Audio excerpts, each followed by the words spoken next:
Hello વિદ્યાર્થી મિત્રો, તમારું સ્વાગત છે આજના નવા વિડીયોમાં। આજે આપણે ભણવાના છીએ પાર્ટ 6નું સ્વાધ્યાયનું સોલ્યુશન। ચાલુ કરતાં પહેલાં આપણે ચેનલમાં પહેલી વાર આવ્યો તો ચેનલ સબસ્ક્રાઈબ કરી દેજો અને વિડીયોને લાઇક કરી દેજો। તો આપણે સ્વાધ્યાય 6માં પહેલો પ્રશ્ન, નીચેનામાંથી યોગ્ય વિકલ્પ પસંદ કરી જવાબ લખો। તો તેમાં પહેલો, સોફિયા શબ્દનો અર્થ જણાવો। જવાબ છે ડાપણ। કોના મતે વિવેક એટલે શુદ્ધ બુદ્ધિ યોગ્ય રીતે નિર્માણ કરવાની સડિત હોય? તો તેનો જવાબ છે કેદારનાથજી। એના પછી ત્રીજો, હડપ્પણ કે વિવેક માટે શેની અવિનિયતા છે? એનો જવાબ છે સ્વચિનશીલતા। તો એના પછી ચોથું, કોના મતે હડપ્પલ પીરી શકાતું નથી? તો તેનો જવાબ છે માર્શલ। એના પછી પાંચમો, માનવીની જીવન દ્રષ્ટિ એટલે શું? તો તેનો જવાબ છે તત્વજ્ઞાન। એના પછી છઠ્ઠું, કોના મતે વિચારણા વિનંતી સામાન્યઓનો સ્વીકાર કરો સંભવ નથી? એના પછી સાતમો, હું કોણ છું આ પ્રશ્ન તત્વજ્ઞાનની કઈ ભાષાનો છે? તો તેનો જવાબ આવે તત્વમીમાંસ। એના પછી આઠમો, વિજ્ઞાનના પ્રશ્નોના તેના અંતિમ તબક્કા શેમાં પરિણામે છે? તો તેનો જવાબ આવે તત્વજ્ઞાન। એના પછી નવમો, કયો વિષય માનવના નૈતિક અનુભવનો અભ્યાસ કરે છે? તો તેનો જવાબ આવે નૈતિક શાસ્ત્ર। એના પછી દસમો, કયો વિષય માનવને સત્યમ જીવન જીવતા શીખવાડે છે? તો તેનો જવાબ આવે તત્વજ્ઞાન। તો વિદ્યાર્થી મિત્રો, આપણો અહીંયા પહેલો પ્રશ્ન પૂરો થઈ ગયો છે અને બીજો પ્રશ્ન આવી ગયો છે। નીચેના પ્રશ્નનો જવાબ વિસ્તાર લખો। તેનો પહેલો, તત્વજ્ઞાન એ માનવીની દ્રષ્ટિએ છે, સમજાવો। તેનો જવાબ નીચે મુજબ છે તેવી રીતના આપણે લખવાનો છે।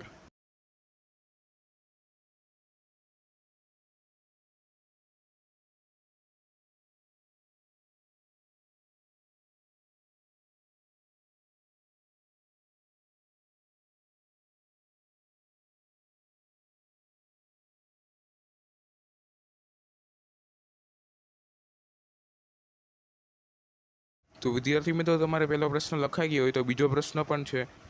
તેમાં તત્વજ્ઞાન જીવનનું હડપણ છે, સમજૂતી આપી તેની સમજૂતી આપવાની છે। તેનો પણ જવાબ નીચે મુજબ જ આપેલો છે, તેમાંથી લખી લેવું।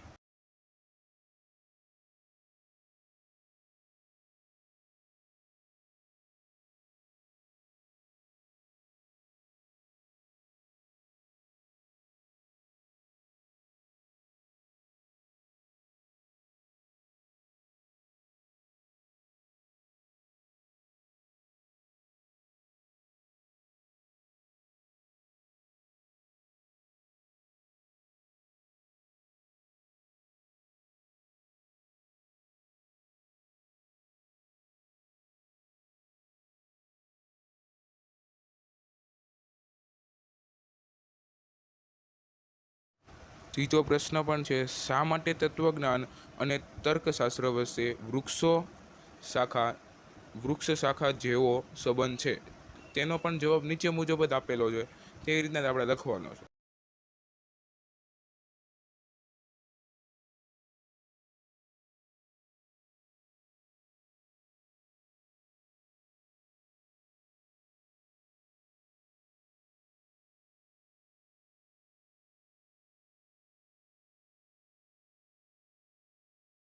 તો તેમાં ચોથો પ્રશ્ન, તત્વજ્ઞાન અને વિજ્ઞાન સંબંધની સમજૂતી આપો। તેનો જવાબ પણ નીચે મુજબ આપેલો જ છે, તેવી રીતના આપણે લખવાનો છે। આવા સવાલ 9 આપેલા છે આપણને।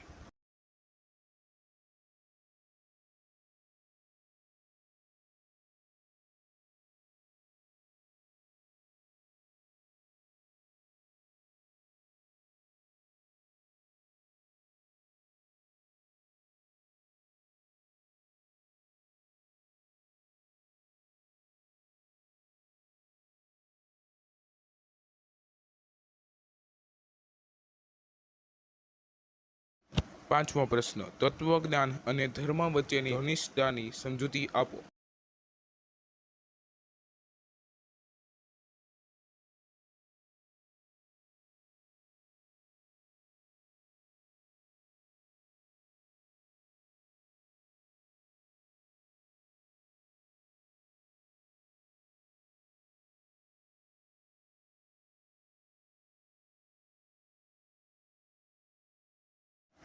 છઠ્ઠો પ્રશ્ન છે, પણ ભૂલમાં 7 નંબર અપાઈ ગયો છે। છઠ્ઠો, નીતિશાસ્ત્ર તત્વજ્ઞાનનો જો એક ભાગ છે, સ્પષ્ટ કરો. તેનો જવાબ પણ નીચે મુજબ જ આપેલો, તે રીતના આપણે લખવાનો છે.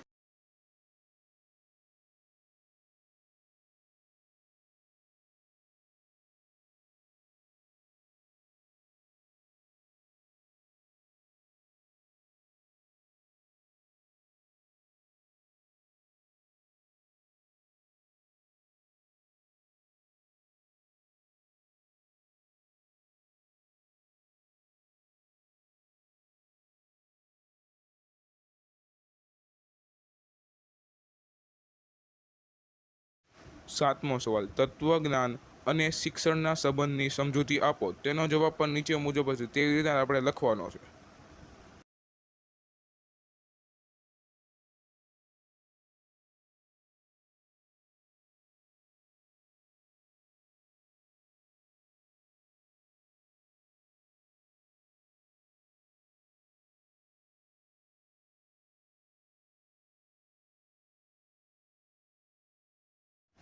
આઠમો સવાલ, તત્વજ્ઞાનની ઉપયોગિતા સમજાવો. આ મોસ્ટ આઈએમપી સવાલ છે, બધી પરીક્ષામાં પૂછાતો સવાલ છે, તે તૈયાર પણ કરી લો.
વિદ્યાર્થી મિત્રો, અહીંયા આપણો આ સવાલ પૂરો થઈ ગયો અને સ્વાધ્યાય પણ પૂરું થઈ ગયું છે.